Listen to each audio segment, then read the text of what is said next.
Pues hola a todos, ¿cómo estáis? Soy Trufaul, bienvenidos a mi casa, bienvenidos a mi canal, un día más para hablaros de una de esas batallas poco conocidas, poco estudiadas, poco comentadas, no sé por qué, la verdad, porque es bastante interesante y que hoy os voy a narrar. Un texto, un día más, gentileza de La Brújula Verde, lo cual pues dejo el link a su web y al texto en concreto para que si a alguien pues le interesa pues reseguir mis pasos, pues nada, yo encantado y seguro que los chicos de La Brújula Verde también. La batalla de Ortona, el pequeño Stalingrado italiano. A principios de diciembre del 43, la primera división de infantería canadiense y la primera brigada blindada canadiense empezarían la batalla, digamos, más salvaje de la campaña italiana. También es una de las poco conocidas y que, bueno, entre el barro y la lluvia, las tropas iban a atacar desde el río Moro hasta el río Ortona.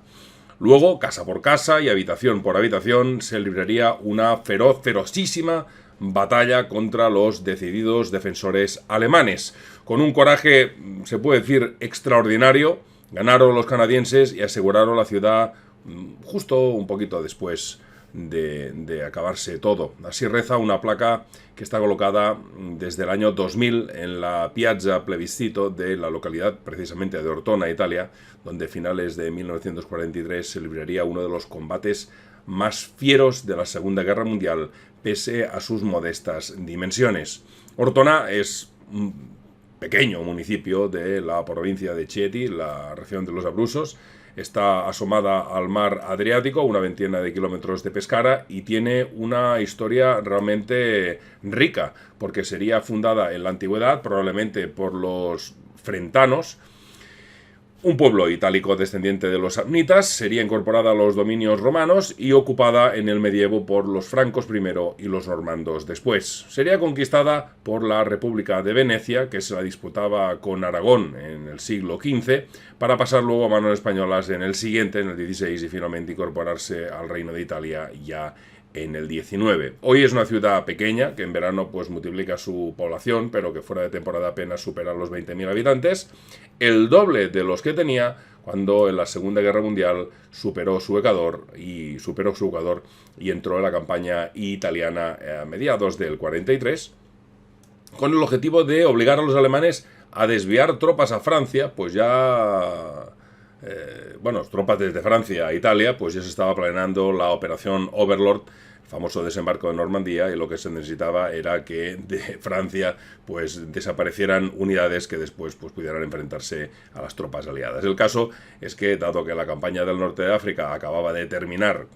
con éxito para algunos, con un desastre para otros, la península italiana parecía ser el siguiente paso lógico para presionar al eje desde diversos frentes. Sicilia constituiría el primer escalón, y cuando las operaciones saltaron finalmente al continente, las operaciones Avalanche, Bayton, Slapslick, pues bueno, el régimen italiano sencillamente iba a colapsar. En julio Mussolini fue destituido por orden del rey Víctor Manuel III, y que a continuación pues firmaría un armisticio con los aliados, pero mes y medio después de un comando después de que un comando famoso de las SS liberara al duce, que pasaría a presidir una república social italiana, en realidad, más allá de su sede, de su región alpina de Saló, pues carecía poder efectivo sobre la Wehrmacht, por tanto hicieron un poco lo que les dio la gana, y esta se hizo con el control del país de facto y se dispuso a frenar los aliados. Solo la Wehrmacht podía hacerlo. El avance de estos por la península hacia el norte, estadounidenses por el litoral oeste, británicos por el este, no resultó fácil, debido a que los germanos aprovecharon esa difícil orografía para tomar férreas posiciones. Así, tanto los Apeninos como los Abruzos eran auténticas barreras naturales que favorecieron la creación de un conjunto de líneas defensivas por la zona peninsular central, que se extendían de costa a costa entre el Tirreno y el Adriático. De sur a norte se sucedían las Volturno, la Bárbara, la Gustav, como no, una de las más conocidas, la César y la Interruptor. En el norte, se establecerían algunas más. Había otras dos de menor tamaño, la Bernhard o Reinhardt y la Hitler, rebautizada Sänger en 1944, por eso de que no cayera, y entonces pues se pudiera achacar una derrota del Führer, siendo la primera de ellas el escenario de la célebre batalla de Monte Cassino, la Bernhard o Reinhardt, pero ambas eran complementos de la parte occidental de la Gustav, cuyo extremo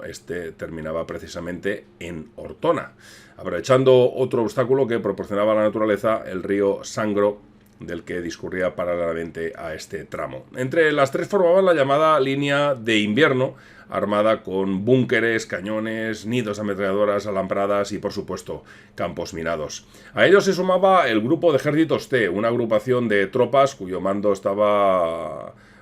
había caído sobre el general hessiano Herring von Bernstorff, que había tomado parte en las invasiones de Polonia, de Grecia, de Yugoslavia y, como no, de la Unión Soviética, y al que se destinó a Italia ese verano desde su comandancia de Francia. Las órdenes del mariscal Kesselring, Albert Kesselring, comandante de las fuerzas alemanas en territorio italiano, recibiría la orden de retrasar cuando pudiera el avance enemigo, este tal Heinrich von Bietzkorf. Lo que tenía que hacer era simplemente la defender la parte oriental de la línea que designó a Richard Heinrich, general paracaidista que había luchado en Polonia, Creta y el sitio de Leningrado. Heinrich se haría un nombre sobre todo en Monte Cassino, pero antes tuvo que enfrentarse en Ortona al mayor general Christopher Vaux, un oficial miembro de una familia irlandesa de tradición militar, aunque emigró a Canadá con sus padres cuando era niño, o sea que no era originario de allí, que acababa además de ser ascendido para revelar el mando de la primera división de infantería canadiense de su superior por enfermedad. Vaux procedía del Estado Mayor, donde hizo una carrera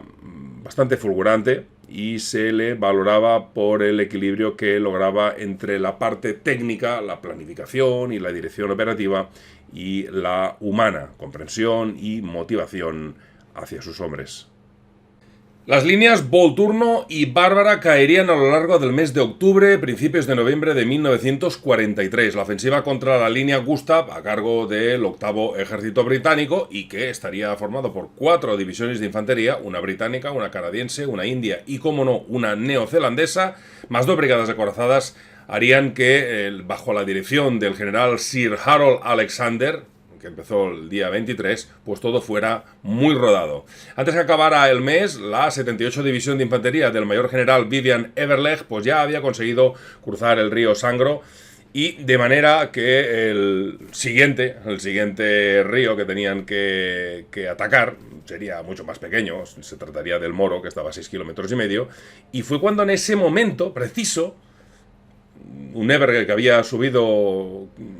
el mando hacía relativamente poco, pero había sufrido 7.000 bajas desde que habían desembarcado, entregaría el testigo a Vaux. El ataque se retomaría el 5 de diciembre y, según el plan diseñado por Sir Bernard Montgomery, en la costa debían tomarse, como no, Ortona y Pescara, que está considerada el mejor camino para dirigirse a Roma, mientras el objetivo de los neozelandeses, algo más al interior, era Orsogna. Los indios pues debían permanecer a la expectativa como apoyo, por si acaso, y oponiéndoseles a todos pues estaba la primera división de paracaidista, la 90 Panzer Grenadier Division, la 26 Panzer Division, la 65 de infantería, apoyadas por unidades menores de el 76 Cuerpo Panzer. He ido contando los números en romano, tela marinera. Vaux lograría pues llegar al río Moro el 9 de diciembre, pero luego se vio detenido, al igual que los neozelandeses,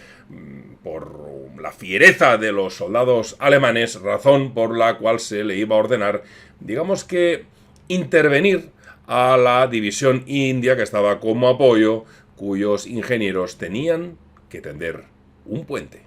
Sin embargo, a los Panzergrenadier se les había dicho una cosa muy clara, se les había dado una orden: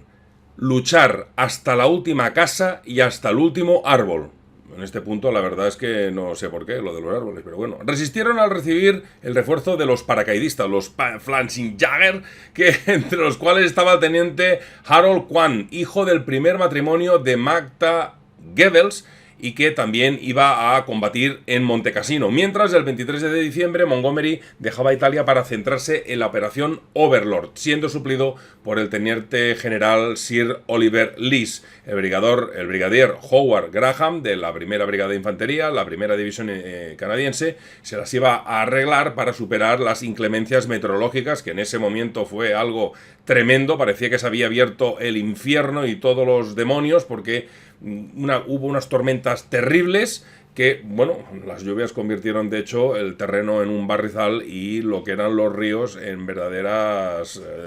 quebraderos de cabeza, hasta incluso para los carros de combate. El caso es que las lluvias alcanzaron también Ortona, y allí fue relevado el brigadier Bernd Hofmeister de la segunda brigada para efectuar el asalto. No iba a ser cosa fácil, ya que los veteranos ingenieros y paracaidistas teutones habían demolido buena parte del casco antiguo para formar unas barricadas tremendas en las estrechas calles,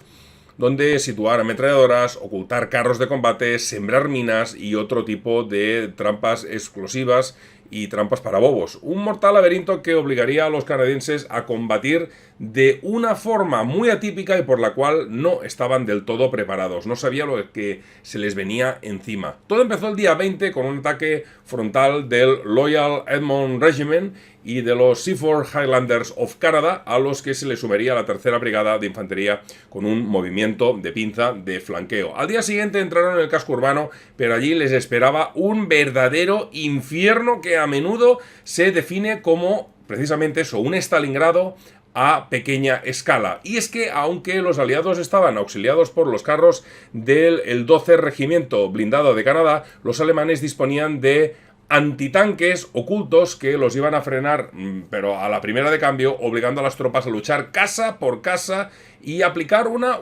inusual táctica de guerra urbana que, como os he dicho, pues dejando de lado los combates callejeros, los soldados tenían que hacer cosas que no habían hecho nunca. Abrir boquetes en paredes para acceder a los inmuebles, pasar de habitación en habitación, desalojar a los defensores uno por uno. Era algo que recibió incluso un nombre entre los soldados: